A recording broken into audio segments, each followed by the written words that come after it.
ಚಿಂದಿ ಉಡಾಯಿಸೋ ಖಾರ ಬಣ್ಣ ರುಚಿಯನ್ನು ನೀಡುತ್ತದೆ. ಆಚಿ ಮೆಣಸಿನ ಪುಡಿ ಚಿಂದಿ ಉಡಾಯಿಸೋ ಖಾರ ಬಣ್ಣ ರುಚಿ. ಇನ್ನು ಮೈಸೂರಿನ ದಸರಾದ ಬಗ್ಗೆ ಹೇಳಲೇಬೇಕು. ಅಲ್ಲಿ ಆಯುಧ ಪೂಜೆ ಎಷ್ಟರ ಮಟ್ಟಿಗೆ ಆಗಿದೆ ಅದರ ವಿವರಗಳನ್ನು ನಾವು ನಿಮಗೆ ಕೊಡ್ತಾ ಇದ್ದೀವಿ. ಕೋಡಿ ಸೋಮೇಶ್ವರ ದೇಗುಲದಲ್ಲಿ ಪಟ್ಟದ ಕತ್ತಿಗೆ ಪೂಜೆ ಮಾಡಲಾಗ್ತಿದೆ. ಕೋಡಿ ಸೋಮೇಶ್ವರ ದೇಗುಲ ಆಯುಧಗಳಿಗೆ ಪೂಜೆ ಸಲ್ಲಿಸಲಾಗಿದೆ.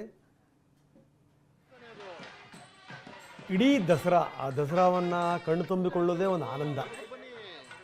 ಕೋಡಿ ಸೋಮೇಶ್ವರ ದೇಗುಲದಲ್ಲಿ ಆಯುಧಗಳಿಗೆ ಯಾವ ರೀತಿ ಪೂಜೆ ಆಗಿದೆ ಅದರ ದೃಶ್ಯಾವಳಿಗಳನ್ನು ನಾವು ನಿಮಗೆ ತೋರಿಸ್ತಾ ಇದ್ದೀವಿ.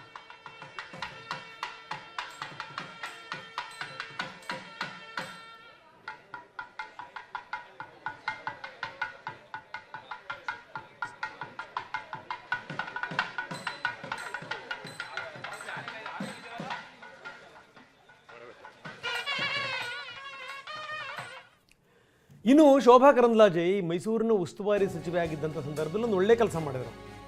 ಈ ಕಾವಡಿಗರಿಗೆ, ಈ ಮಾವುತರಿಗೆ ಅವರಿಗೆ ಒಂದಿಷ್ಟು ಗೌರವ ಸಲ್ಲಿಕೆ, ಅವರನ್ನೆಲ್ಲ ಒಟ್ಟಿಗೆ ಸೇರಿಸೋದು, ಅವ್ರಿಗೆ ಊಟ ಬಡಿಸೋದು, ಅವ್ರಿಗೆ ಗೌರವ ಧನ ಕೊಡೋದು, ಇದನ್ನು ಪ್ರತಿ ವರ್ಷ ಅವರು ಮುಂದುವರಿಸಿದ್ದಾರೆ. Very important. ನೋಡಿ, ಇವತ್ತು ಕೂಡ ಶೋಭಾ ಕರಂದ್ಲಾಜೆ ಕಾವಡಿಗರಿಗೆ ಊಟ ಹಾಕಿದ್ದಾರೆ. ಚಾರ್ವಿಕ್ ಅವನ ಹೆಸರು ಆರ್ಯ. ಯಾವುದು ಆನೆ ನಿಮ್ದು? ಒಳಗಿಸ್ತಾನೆ ಭೀಮನೆ ಅವನಿಗೆ. ಭೀಮ ನನ್ನ ಮೇಯಿಸ್ತೀಯಾ?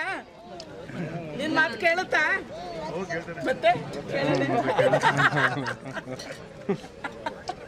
ಫುಲ್ ಆಕ್ಟಿವ್ ಇದ್ದಾನೆ.